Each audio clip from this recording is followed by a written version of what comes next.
Movie शुरू होती है साल 1997 में, जहां जिन सुक अपनी फैमिली के साथ नए घर में शिफ्ट हो रहा है। वो बताता है कि उसका बड़ा भाई यूसुक हर चीज़ में नंबर 1 है, पढ़ाई, स्पोर्ट्स या कुछ भी, और सब उससे इंस्पायर्ड होते हैं। वो उसके लिए एक रोल मॉडल है। लेकिन यूसुक का एक कार एक्सीडेंट में पैर फ्रैक्चर हो गया था, जिसकी वजह से वो अब ठीक से चल नहीं पाता।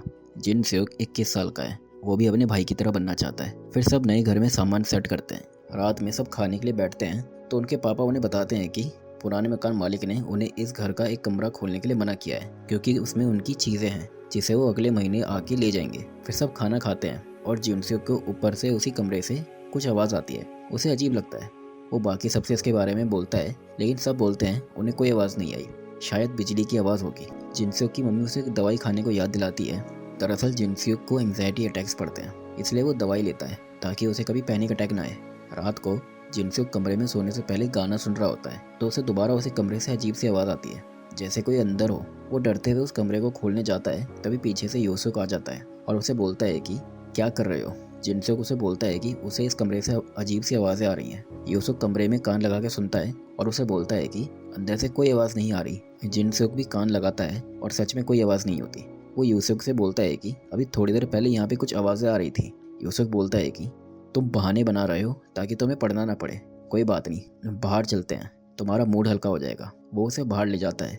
दोनों बारिश में शहर को देख रहे होते हैं। तभी यूसुक उसे बोलता है कि वो लकी है कि उसे तुम्हारे जैसा भाई मिला। फिर यूसुक को उसके पापा की कॉल आती है और वो जिनसुक को वहीं रुकने के लिए बोलता है। फिर वो वापस जाता है तो कुछ लोग वैन से निकल के यूसुक को किडनैप कर लेते हैं। जिनसुक इसे देख लेता है और यूसुक को बचाने के लिए भागता है, लेकिन वो लोग यूसुक को लेके वहाँ से चले जाते हैं। जिनसुक गाड़ी का नंबर पढ़ लेता है और घर आके अपने मम्मी पापा को उसके बारे में बताता है और बेहोश हो जाता है। अगले दिन डिटेक्टिव्स उनके घर पूछताछ करने आते हैं तो जिनसुक उन्हें गाड़ी का नंबर बताता है। वो उसे बोलते हैं कि उन्होंने चेक किया, पूरे कोरिया में इस नंबर की कोई गाड़ी नहीं है। ये सुन के जिनसुक को बहुत अजीब लगता है। फिर दिन बीतते हैं। वो किडनैपर्स के कॉल का वेट करते हैं, लेकिन उन्हें कोई कॉल नहीं आता। 15 दिन बीत जाते हैं और यूसुक की कोई खबर नहीं होती।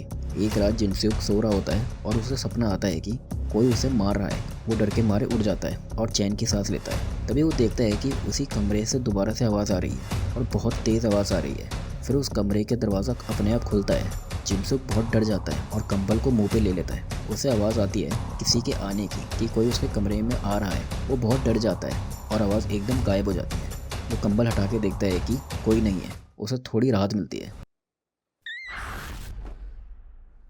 जिनसुक उठ जाता है तो उसे पता चलता है कि वो एक बुरा सपना था और उसके मम्मी पापा उसे बताते हैं कि यूसुक वापस आ चुका है। लेकिन यूसुक को कुछ याद नहीं है कि उसके साथ क्या हुआ। वो डॉक्टर को बुलाते हैं और डॉक्टर भी यही बोलता है कि यूसुक की किडनैपिंग वाली मेमोरी मिट चुकी है। रात को जिनसुक अपने भाई से बोलता है कि वो बहुत खुश है कि वो वापस आ गया सही सलामत। फिर वो दोनों सो जाते हैं, लेकिन रात में यूसुक कहीं चला जाता है। जिनसुक देखता है कि उसका भाई उसके बेड में नहीं है, लेकिन वो ज़्यादा नहीं सोचता और वापस सो जाता है। सुबह जिनसुक उठता है और देखता है कि यूसुक अपने बेड पे है। वो किचन में जाता है और दवाई खाता है, लेकिन दवाई उससे गिर जाती है और वो उसे निकालने की कोशिश करता है कि तभी यूसुक वहाँ आ जाता है और उसे बोलता है कि बहुत भूख लग रही है। वो दोनों फ्रिज में लगा नोट पढ़ते हैं जिसमें लिखा होता है कि खाना फ्रिज में रखा हुआ है। वो दोनों खाना खाते हैं और जिनसुक यूसुक से पूछता है कि वो कल रात को कहाँ गया था। तो यूसुक बोलता है कि वो कहीं नहीं गया था, अपने बेड पे ही था। मगर जिनसुक बोलता है कि उसने देखा था कि तुम वहाँ नहीं थे। यूसुक उसे बोलता है कि वो वहीं पे था। यूसुक वहाँ से चला जाता है तो जिनसुक उसे बोलता है तुम्हारा तो लेफ्ट लेग में फ्रैक्चर था, तो ये राइट लेग में कब हो गया। यूसुक उसे बोलता है कि तुम्हें सपना हो रहा है, मुझे लेफ्ट लेग में ही चोट है। फिर वो वहाँ से चला जाता है। रात को यूसुक सो जाता है। इधर जिनसुक पढ़ते पढ़ते अपनी टेबल पे सो जाता है। यूसुक जिनसुक के पास आता है और उसकी पेंसिल लेके उसकी आंख में मारने की कोशिश करता है, लेकिन पेंसिल की लिड गिर जाती है और जिससे वो ऐसा नहीं कर पाता। वहाँ से यूसुक चला जाता है। जिनसुक उठता है और उसे बहुत अजीब लगता है कि उसका भाई उसे क्यों मारना चाहता है। वो यूसुक का पीछा करता है और देखता है कि यूसुक एकदम ठीक चल पा रहा है और वो एक टैक्सी लेके जाता है। जिनसुक उसका पीछा करता है और यूसुक एक मार्केट में पहुंचता है। वहाँ वो उन्हीं डिटेक्टिव से मिलता है जो उनके घर आए थे और वो डिटेक्टिव यूसुक को बॉस बुलाते हैं। ये देख के जिनसुक बहुत शॉक हो जाता है। फिर वो यूसुक का पीछा करता है, लेकिन वो गायब हो जाता है और वो दो डिटेक्टिव जिनसुक के पीछे हाथ धो के पड़ जाते हैं। जिनसुक किसी तरह उनसे बच के एक जगह छिप जाता है। तभी पीछे से यूसुक उसके मुंह में रुमाल डाल देता है, जिससे वो बेहोश हो जाता है। जब वो उठता है तो वो देखता है कि वो अपने घर में अपनी स्टडी टेबल में ही बैठा है, जैसे रात को बैठा था, और यूसुक बेड में लेटा हुआ है। जिनसुक बहुत डर जाता है और बाथरूम में अपने आप को लॉक कर देता है। यूसुक उसके पास आता है और पूछता है कि क्या हुआ, तुम ऐसे बिहेव क्यों कर रहे हो। जिनसुक चिल्ला के और डर के कहता है कि तुम मेरे भाई नहीं हो और मुझे कल रात की सारी बातें याद हैं। जिस पे यूसुक उसे बोलता है कि कल रात को वो अपने बेड पे ही था और अभी उठा है, लेकिन जिनसुक उसका यकीन नहीं करता।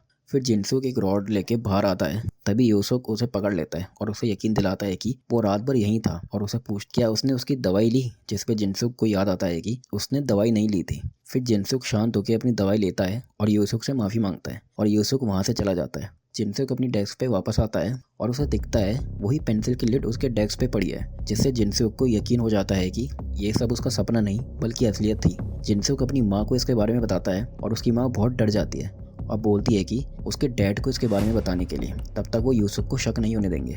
रात में जिनसुक अपने रूम में सो रहा होता है, तभी उसी रूम से कोई आवाज़ आती है। वो बैट लेके चेक करने जाता है तो देखता है कि उसके भाई की बॉडी पंखे से लटकी हुई है। ये देख के वो बहुत डर जाता है, लेकिन ये उसका सिर्फ सपना होता है। वो पानी पीने किचन में जाता है और अपनी माँ की आवाज़ सुनता है जो बोलती है कि जिनसुक को सब पता चल गया है, अब आगे क्या करना है। वो अपनी माँ को सिगरेट पीता और ये बर्ताव देख बहुत शॉक हो जाता है। उसकी माँ को शक हो जाता है कि जिनसुक उसे सुन रहा है। वो उसके कमरे में जाती है और जिनसुक बेड पे सो रहा होता है। फिर वहाँ से वो चली जाती है और फ़ोन पे कहती है कि जिनसुक को उसके बारे में पता चल गया है। जिनसुक घर से भागता है तो उसे उसके डैड मिलते हैं और उसकी माँ भी आ जाती है। जिनसुक समझ आता है कि ये उसकी फैमिली नहीं है। वो बहुत डरा हुआ होता है और वहाँ से भाग जाता है। एक आदमी जिनसुक का पीछा करता है, लेकिन जिनसुक टाइम पे पुलिस स्टेशन पहुँच जाता है। वो पुलिस को सब बताता है। पुलिस उसकी आईडी निकालती है और वो बताती है कि वो 1977 में पैदा हुआ था, मतलब उसकी एज 41 है। जिनसुक बोलता है कि वो 21 साल का है और ये 1997 चल रहा है। पुलिस उसे बोलती है कि ये 2017 चल रहा है। जिनसुक को यकीन नहीं होता, लेकिन पुलिस स्टेशन में फ़ोन और टैबलेट देख के उसे बड़ा अजीब लगता है। वो मिरर में अपने आप को देखता है तो बहुत शॉक हो जाता है, क्योंकि सच में वो 41 का था और ये साल 2017 चल रहा है।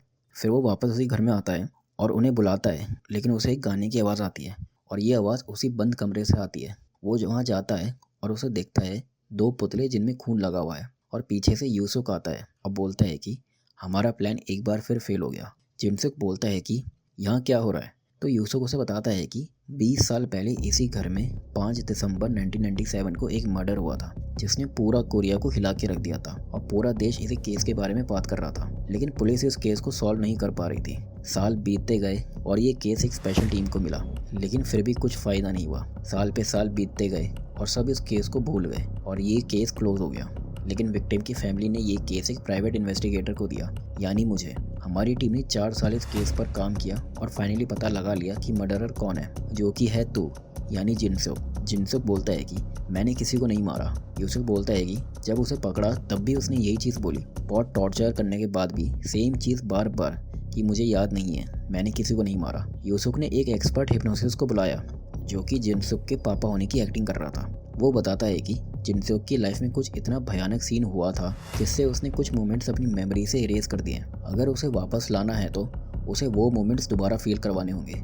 तो सब एक प्लान बनाते हैं कि मर्डर वाली रात की काफ़ी पहले यानी 5 मई को वो उसी घर में शिफ्ट होंगे और जिनसुक की वही मेमोरी अनलॉक करेंगे जिसमें वो अपने मम्मी पापा और भाई के साथ नए घर में शिफ्ट हो रहा है। मतलब दोबारा उसे 21 साल का बना देंगे मेमोरी शिफ्ट करके। मतलब उनके हिसाब से ये 2017 का 41 साल का जिनसुक नहीं बल्कि 1997 का 21 साल वाला जिनसुक है। फिर सब अपने प्लान के अकॉर्डिंग करते हैं। जिस दिन स्योक को ऊपर वाले कमरे से आवाज़ आई, वो यूसुक के आदमी कमरे में पुतले हटा रहे थे। फिर दोनों का बाहर जाना, लेकिन कुछ पुलिस वाले यूसुक को पकड़ के ले जाते हैं, जिसे देख जिनसुक को लगता है कि गुंडों ने यूसुक को पकड़ लिया है। और फिर दोबारा से वो लोग प्लान बनाते हैं, लेकिन जिनसुक का हिप्नोसिस खत्म हो रहा था और उसे शक होने लग गया था, जिसकी वजह से उनका प्लान दोबारा फेल होता गया। यूसुक जिनसुक को गाड़ी से ले जा रहा होता है, लेकिन जिनसुक बार बार एक ही चीज़ बोलता है कि उसने किसी को नहीं मारा, उसने गलत आदमी को पकड़ लिया। फिर जिनसुक चलती गाड़ी से कूद जाता है और जान बचा के भागता है। यूसुक उसका पीछा करता है, लेकिन यूसुक का कार एक्सीडेंट हो जाता है और जिनसुक वहाँ से भागता है, लेकिन जिनसुक का भी एक वैन से एक्सीडेंट हो जाता है। कहानी फ्लैशबैक में आती है 5 मई 1997 को, जब जिनसुक 21 साल का था और अपनी फैमिली के साथ नए घर में शिफ्ट होने जा रहा था। वो बहुत खुश था, लेकिन उनकी कार का एक एक्सीडेंट हो जाता है जिसमें उसके पेरेंट्स की मौत हो जाती है और उसका भाई 6 महीने से हॉस्पिटल बेड पे होता है। और उसी साल साउथ कोरिया की इकोनॉमी का बुरा हाल चल रहा होता है। मार्केट में जॉब्स नहीं होती, बिजनेस को लॉस हो रहे होते हैं। जिनसुक का डॉक्टर उसे बोलता है कि उसके भाई को बचाने के लिए सर्जरी इंपॉर्टेंट है, जिसके लिए जिनसुक पैसे जमा करने के लिए लोगों से उधार मांगता है, लेकिन कोई उसकी मदद नहीं करता। उसे कहीं जॉब नहीं मिलती। तभी उसे एक जॉब का ऑफर आता है जिसमें लिखा होता है कि उसे किसी को मारने के पैसे मिलेंगे। जिनसुक एक दिन पूरा उसके बारे में सोचता है और हालात से मजबूर होकर हाँ कर देता है। उसे एक घर में एक वाइफ को मारना होता है, लेकिन बच्चों को बिल्कुल भी नहीं। वो घर वही होता है। जिनसुक अंदर जाता है वाइफ को मारने के लिए, लेकिन उसे मार नहीं पाता। वो वापस जा रहा होता है, तभी वाइफ बाहर आती है और चिल्लाती है। जिनसुक उसे समझाता है कि वो वापस जा रहा है बिना किसी को चोट पहुंचाए, लेकिन तभी औरत की बेटी आती है और जोर जोर से चिल्लाने लगती है। जिनसुक ये सुन के इरिटेट हो जाता है और उसके पीछे जाता है और गलती से उसे चाकू मार देता है और उसे बोलता है कि तुम्हें चिल्लाने से मना किया था, फिर तुम क्यों चिल्लाई। फिर औरत वहाँ आती है और वो भी चिल्लाती है और जिनसुक उसे भी मार देता है और घबरा के वहाँ से जा रहा होता है, लेकिन उसे छोटा बच्चा मिलता है और वो पूछता है कि मम्मी कहाँ है। जिनसुक उसे बोलता है कि अगर तुम अपने कमरे में जाके 100 तक काउंटिंग करोगे तो तुम्हारी मम्मा तुम्हारे पास आ जाएगी। बच्चा ऐसा ही करता है और जिनसुक देखता है फैमिली फोटो, तो उसे पता चलता है कि उसे बीवी को मारने की सुपारी उसके डॉक्टर ने ही दी थी। जिनसुक डॉक्टर के पास जाता है और उसे पूछता है कि वो अपनी फैमिली को क्यों मारना चाहता है। डॉक्टर उसे बताता है कि उसने सिर्फ बीवी को मारने के लिए बोला था, बेटी को नहीं। वो अपनी बीवी के नाम पे इंश्योरेंस क्लेम ले लेता। इस इकोनॉमी में उसके और उसके बच्चों के लिए वो पैसे काम आते। और डॉक्टर जिनसुक को मारने लगता है, लेकिन पैर फिसलने की वजह से वो नीचे गिर जाता है। जिनसुक ये देख के बहुत बड़े ट्रॉमा में चला जाता है कि 1 साल के अंदर उसने 5 मौत देख ली। वो इतना डिप्रेस्ड और ट्रॉमा में चला जाता है कि उसका दिमाग ये मेमोरीज डिलीट कर देता है। फिर हम देखते हैं कि जिनसुक हॉस्पिटल में एडमिट होता है और यूसुक उसके पास आता है और उस पर इंजेक्शन लगा के मारने लगता है। तभी जिनसुक उसे बोलता है कि उसे विक्टिम से माफ़ी मांगनी है उसके क्राइम के लिए। ये सुन के यूसुक उसे पूछता है कि किसने सुपारी दी थी और पूछता है कि उसने उस दिन बच्चे को क्यों नहीं मारा। पता है कि उस रात में 100 बार काउंटिंग कर रहा था। ये देख के जिनसुक शॉक हो जाता है कि यूसुक ही वो बच्चा है जिसकी फैमिली को जिनसुक ने उस रात को मार दिया था। यूसुक उसे बताता है कि उसके रिलेटिव्स ने सारा इंश्योरेंस का पैसा ले लिया और उसे ऑर्फनेज में डाल दिया। माँ वो हमेशा यही बोलता था कि बड़े होके वो अपनी फैमिली के कातिल को पकड़ेगा। वो पूछता है कि उसने क्यों मारा, तो जिनसुक बताता है कि उसके पापा ने ही ऐसा करने को बोला था। ये सुन के यूसुक बहुत सैड हो जाता है और वहाँ से चला जाता है। जिनसुक वो इंजेक्शन लेता है और इस दुख और दर्द में मर जाता है। यूसुक सच को पता लगाने के बाद वो भी अपनी जान ले लेता है। फिर हम देखते हैं कि 5 मई 1997 को जब जिनसुक 21 साल का था, अपनी फैमिली के साथ जा रहा था, तो उसे यूसुक मिलता है और उस टाइम पे वो सिर्फ 5 साल का होता है और जिनसुक पहली बार यूसुक और उसकी फैमिली को देखता है और कहानी यहीं खत्म हो जाती है।